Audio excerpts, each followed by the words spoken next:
कृषि एवं कृषक कल्याण, सैनिक कल्याण एवं ग्राम्य विकास विभाग एवं जनपद प्रभारी मंत्री गणेश जोशी ने कार्यदायी संस्था ग्रामीण निर्माण विभाग उधम सिंह नगर के द्वारा 197 लाख की लागत से बने कृषि विभाग की नवनिर्मित क्षेत्रीय मृदा परीक्षण प्रयोगशाला एवं कार्यालय का लोकार्पण किया। लोकार्पण के दौरान उन्होंने 15 कृषकों को मृदा स्वास्थ्य कार्ड वितरित किए। उन्होंने कहा कि इस क्षेत्र में ज्यादा फर्टिलाइजर्स का उपयोग करने से किसानों व काश्तकारों के जमीनों की उर्वरा शक्ति कम हो गई है। इस प्रयोगशाला में काश्तकारों की खेती को मिट्टी का परीक्षण किया जाएगा।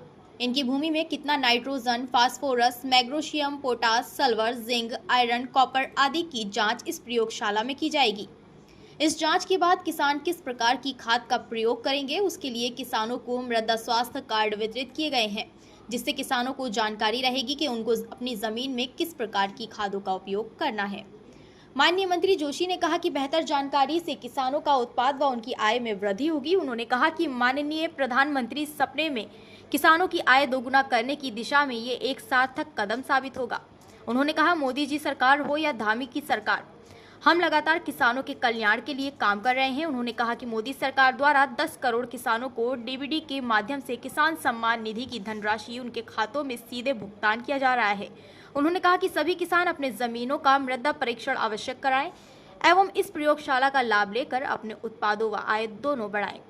मुख्य कृषि अधिकारी ने बताया कि 15 किसानों को मृदा स्वास्थ्य कार्ड वितरित किए गए हैं तथा गत वर्ष 11,700 किसानों के मृदा स्वास्थ्य कार्ड बनाए गए हैं। इस वर्ष 14,800 किसानों के मृदा स्वास्थ्य कार्ड बनाने का लक्ष्य रखा गया है। विदुपुर में आज हमारी जो नई सॉइल टेस्टिंग लैब है, उसका लोकार्पण मेरे द्वारा किया गया है, क्योंकि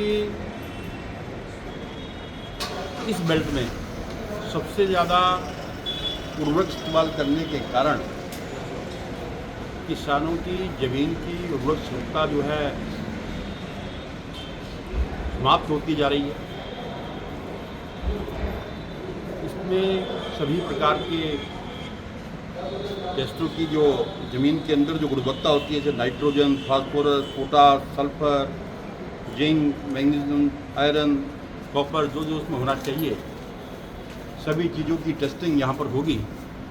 और उसके बाद किस प्रकार की खाद का प्रयोग वो करेंगे, उसके लिए मृदा स्वास्थ्य कार्ड किसानों को दिए गए हैं। कुछ किसानों को आज सिंबॉलिक हमने दिए हैं, जिससे किसान को जानकारी रहेगी कि आपकी ज़मीन में आपने किस प्रकार की खाद का उपयोग करना है। तो उससे किसानों की उत्पाद बढ़ेगा, उनकी आय बढ़ेगी, और जो प्रधानमंत्री जी का सपना है कि किसानों की आय को दुगना करना, उस दिशा में एक ये बहुत बड़ा सार्थक कदम होगा। क्योंकि आज चाहे दिल्ली की नरेंद्र मोदी जी की सरकार हो, चाहे प्रदेश की भूपेंद्र सिंह धामी की सरकार हो, लगातार किसानों के कल्याण के लिए हम काम कर रहे हैं। तीसरी बार शपथ लेने के बाद पहली बार प्रधानमंत्री जी ने हर किसी ट्रॉली पर साइन किया था, वो किसान सम्मान निधि की थी। 10 करोड़ से अधिक किसानों के खाते में सीधे डीबीटी के माध्यम से पैसा ट्रांसफर का काम करने का काम किया, तो मोदी जी ने किया। और आज मैं ये कहना चाहता हूँ कि निश्चित ही इस लैब के बनने के बाद, क्योंकि ये हमारी उत्तराखंड की सबसे बड़ी एग्रीकल्चर की बेल्ट ये जिला है, निश्चित ही किसान इसका लाभ लेंगे और अपने उत्पाद को बढ़ाएंगे।